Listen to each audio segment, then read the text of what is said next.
I'm young. old. Dunk. You guys act like you've never seen another variant of yourself. Amateurs.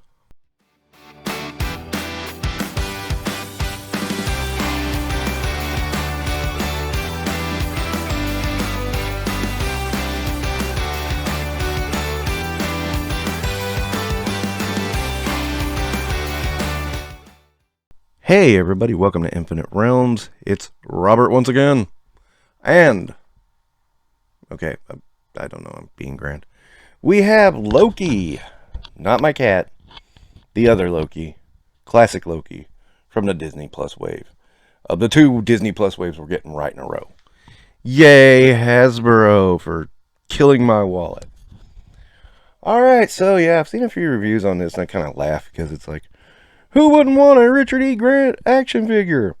And I instantly think, and where is your Dr. Simeon figure at? Yeah, I thought so. Move along. And if you don't get the Dr. Simeon reference, learn more pop culture. Okay, so, yes, Richard E. Grant did star in the Loki TV series as classic Loki. And this is a very interesting figure, so let's get to it. Alright, on the spinner you can see him, and I think he looks really good. I mean, he looks, if you look at the show and look at this figure, yeah, it's really, really an awesome take on the character. Now, at one point I did see someone making fun of this midsection here, but I took the time to do a Google search, and to me, I mean, that seems pretty accurate to the costume as worn in the show. It's a little bulky a tad, but it's not massively out of proportion, as I have heard. Well, I'll just say it that way. Yeah, I mean, it's there and it works for what it does. Now, the figure itself, I do really like. He has two heads. The first head's this kind of maniacal head. I do admit I'm not as huge a fan of that. I'm a little more partial to that more stoic head. I think that expression just works better and is a better likeness overall. I will admit that. Now, another thing I really like is the sort of marbleization they did on the actual helmet. I think that looks really cool, and it makes it a separate piece from the actual figures, so it's like something different. I dig it. I think it's really cool. And he comes with these magical hands, and I gotta be honest, when I first put him on, I had him on the wrong hands, because it's really kind of hard to figure out where the thumbs were, because they're kind of obscured. But once you get them on the right hand, you know it. And once you get them on the right arm, you know it, I should say.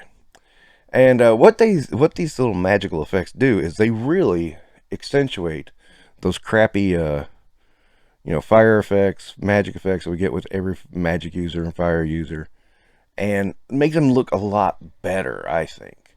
I think that's really cool. I really like it. And I'll probably end up displaying him like this. I haven't decided yet, but we'll see.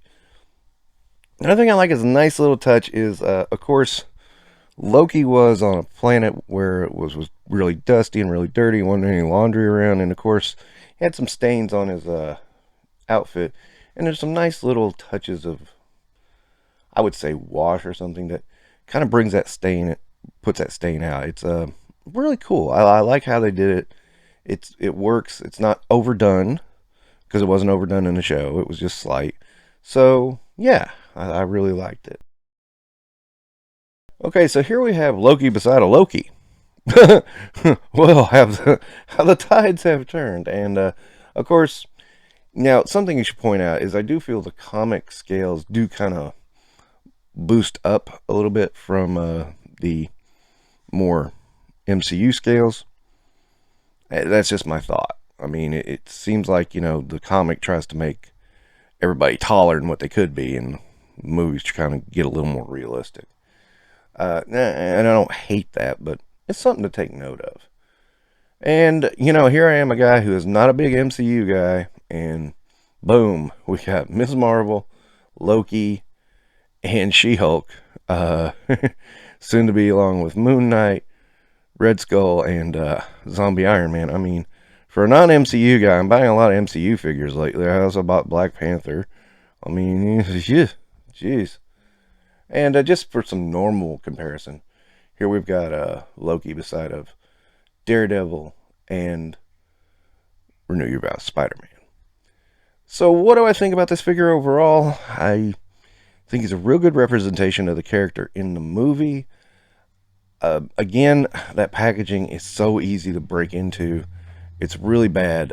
I hate it. I have to, I mean, I would be nervous about buying this in the store to make sure, making sure I've got what I got. Because it's so easy to get in there and get the accessories, or get in there and get, the figure out and swap it or something right in the store. So, I mean, I got to bring that up because it is a big deal. But overall, this figure, I mean, I'm just going to look at this figure. I'm not going to knock it for packaging. I'm going to look at the actual figure. And looking at the actual figure, I really dig it.